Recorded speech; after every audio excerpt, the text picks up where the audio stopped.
Bienvenidos a Café Coaching por la señal de Café Club TV Radio Internacional. Iniciamos una nueva semana y hoy tenemos un invitado muy especial. Se trata de Billy Navarrete. Él es referente en la defensa de los derechos humanos y con él exploraremos sobre esa historia de cambio que lo hizo enfocarse en este mundo y también sobre los 16 días de activismo. Bienvenido, Billy. Buen día, Miriam. Gracias por la invitación. Contentos de tenerte, Billy, y antes de entrar en el tema nos encantaría saber cuál es tu historia de cambio, cómo te moviste a defender los derechos humanos, qué te activó, qué te movilizó. Bueno, en realidad ha sido un camino un poco zigzagueante. Creo que uno va buscando, digamos, motivos a dónde fijar la mirada en el horizonte y siempre estuve pensando en la realidad como una cosa que me fascinaba. Era un lector de periódicos cuando era niño, era un lector de periódicos empedernido. En realidad, ahí en casa suscribían los diarios a pedido mío en esto. E incluso recortaba notas que me llamaban la atención. Estamos hablando de los años 70.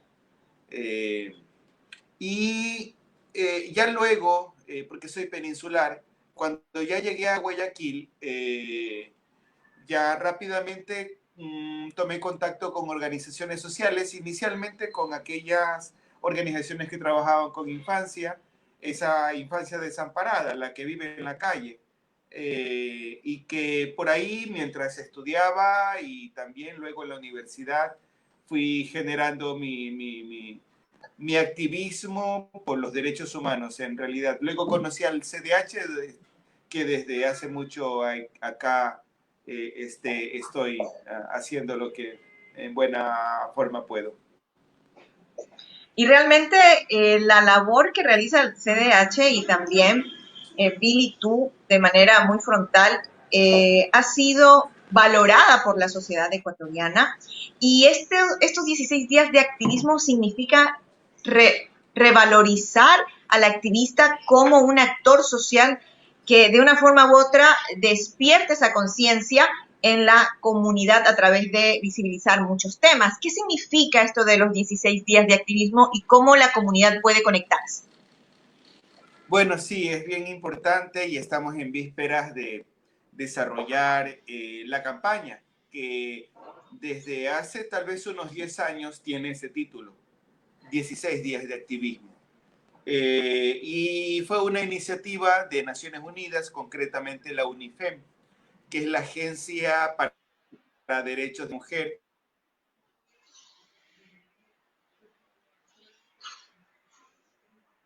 Genera una campaña en la que llama a la sociedad civil que, digamos, labora, trabaja constantemente en la promoción de derechos,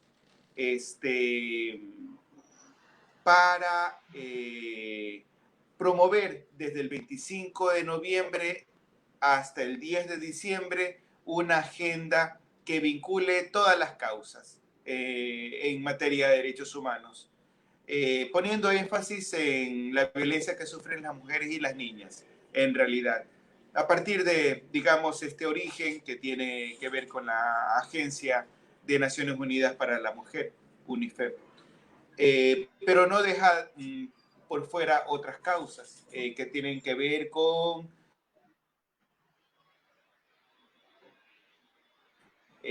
personas de movilidad humana, que tienen que ver con cuidados al medio ambiente, que tiene que ver con derechos de los pobladores a una vivienda digna, que tiene que ver con muchas causas, ¿no? Las causas, digamos, de derechos humanos en el ámbito amplio. Y que, digamos, se han venido desarrollando concretamente acá en Guayaquil desde el 2012, por iniciativa de la sociedad civil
Mañana estábamos conversando con Vini Navarrete, referente en temas de derechos humanos, sobre los 16 días de activismo que empiezan este 25 de noviembre. Nos conectamos nuevamente, Billy.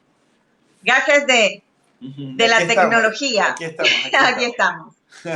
Billy, claro. Y hay dos temas a propósito de lo que mencionabas que llaman a ocupar nuestra mente si tendríamos esa conciencia social, ¿verdad? Si no la tenemos, simplemente nos enfocamos en nuestra vida personal, familiar y hasta allí nomás. Mas si tenemos conciencia social, nos enfocamos en varios temas que afectan a nuestra comunidad y hay dos temas que ocupan su atención. El tema del manejo de los presos, ¿no? De los PPL, los privados en libertad, por parte del Estado ecuatoriano y el tema también de la movilidad humana. Vamos con el primero. Según las investigaciones y el manejo que CDH ha dado a esta temática, ¿qué está pasando? ¿Qué está fallando? Normalmente la sociedad dice, bueno, que a hierro mata, a hierro muere. Si está pasando eso, dejen que se maten entre ellos. Pero ¿realmente el Estado debe permitir esto?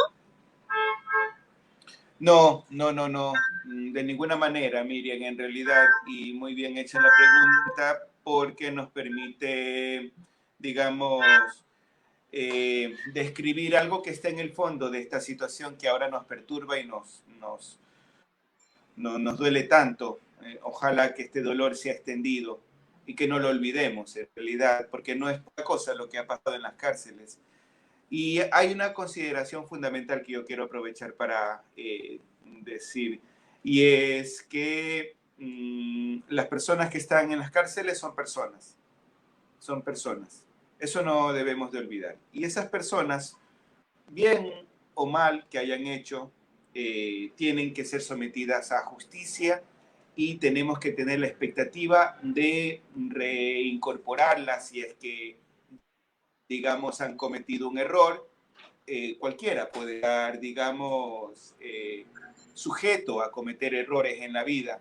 Eso de que la realidad incluye solamente a los buenos y a los malos, eso es una falacia, ¿no? El mundo no gira así. Son circunstancias y motivaciones a veces muy estructurales que nos llevan a actuar de determinada forma a veces. Y claro, obviamente si provoco un daño grave, debo de ser sancionado. No hay ninguna minimización de ese castigo, de esa sanción, más bien en esto. No queremos que nadie sea tratado con benevolencia. Lo que queremos es que todos seamos tratados por la misma vara, que todos seamos medidos por la misma vara. Y si hemos cometido un error, bueno, que se sancione por ese error, que el daño sea reparado y que la persona que lo cometió sea rehabilitada. El problema de fondo es que estas personas no son vistas como seres humanos cuando ingresan a las cárceles. No se establece, ni se conoce, ni se dialoga sobre los problemas estructurales que hay detrás de un delito, que no tiene que ver en términos amplios con el individuo que perpetra el delito. Los conflictos sociales están detrás de todo eso y es ahí, en esa respuesta integral que tiene la obligación de hacer y diseñar el Estado, es donde no se ve acción. Los chicos que son los que más pueblan las calles, la Secretaría de Derechos Humanos hacía un apunte bastante grave a propósito de que más del 60% de las personas que estaban en prisión tenían edades entre 18 y 25 años. O sea, jovencitos en esto. Y eso nos tiene que llamar la atención. ¿Qué es lo que está pasando? ¿Qué tipo de oportunidades estamos dando? ¿Qué tipo de labor social promueve el Estado para que estos chicos no caigan rápidamente en manos de organizaciones criminales y estén sometidos al uso de drogas y demás. ¿Qué es lo que estamos haciendo? Y creo que ahí las respuestas son de distinto tipo y de distintos actores. Nosotros como organismo de derechos humanos vemos que no se han dado los pasos en la dirección adecuada y más bien nos hemos ido hacia un callejón sin salida en la que parecería ser que el Estado se exonera de culpa porque dice que el crimen organizado es más fuerte que él. Eso lo dice el Estado ecuatoriano a través de los voceros recientemente. Y esto parecería ser que es una excusa para decir allá ellos, ajustes de cuentas. Y lo que decías a propósito de a hierro mata, a hierro muere. Esta es una cosa muy, muy seria, porque ese anillo, esa espiral de violencia se va extendiendo y no tiene límite. Y todos podemos caer en ese círculo vicioso de que la violencia trae más violencia. Definitivamente, Billy, lo que mencionas, en una sociedad con un 70% de inequidad, las cárceles son un reflejo justamente de dónde no están funcionando las cosas y una población juvenil que requiere entender su error y hasta cierto punto ver quiénes pueden rehabilitarse y los que no puedan rehabilitarse, tener un tratamiento definitivamente de otro tipo, ¿no? Pero vemos que también en las cárceles hay personas que han sido víctimas de engaño, víctimas de venganza y de un sistema judicial que definitivamente está colapsado y que para poder mover cada caso se requiere una gran cantidad de dinero y no muchos de ellos los tienen, inclusive con faltas leves. En ese sentido, Billy, cuando nos pasamos a la movilidad humana, porque frecuentemente también se escucha el hecho de que son más los extranjeros que están en las cárceles y realmente en cifras no es así. Cuéntanos. Sí, lastimosamente, y eso tiene mucho que ver un discurso oficial que se vino consolidando, se vino asentando en la, digamos, opinión pública, especialmente por parte del gobierno anterior, en la que en relación al éxodo de venezolanos en la región, se los adjudicó, se los calificó como personas relacionadas a delitos, a la inseguridad. Y eso son cuestiones que, como bien dices, no tienen ninguna, digamos, ningún sustento. Lo que hay es prejuicios. Y como sabemos, los prejuicios son cuestiones que opinamos por encima, sin mayor argumentación, ¿no? Sin mayor sostén para argumentar eso. El número de personas privadas de la libertad extranjeros es mínimo. El menos del 5% de personas, de todo el universo de personas privadas de la libertad, es extranjera. Es decir, obviamente no vamos a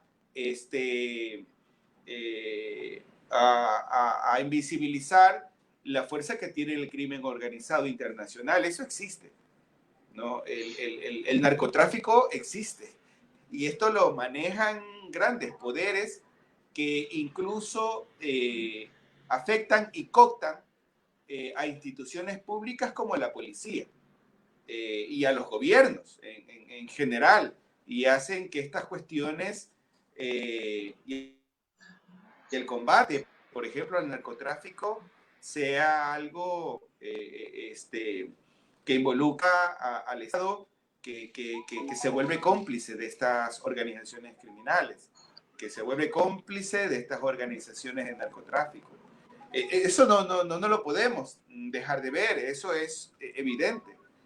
Pero también es evidente que hay un Estado que está, digamos, cooptado, que está maniatado por el poder de estas organizaciones que efectivamente son muy fuertes, muy influyentes. Pero gracias, Billy, por haber compartido con nosotros este espacio. Digamos. Y una de esas luchas o más bien trabajo colaborativo que realizas es la inclusión de los extranjeros en la cotidianidad y el trabajo también autónomo, la defensa del trabajo autónomo, y para eso las políticas locales son necesarias para no dejar a nadie sin la posibilidad de ganarse el sustento. Gracias, Billy Navarrete estuvo con nosotros aquí en Café Coaching por la señal de Café Club TV Radio Internacional. Nos vemos con nuestra comunidad el próximo lunes con más aquí en Café Coaching.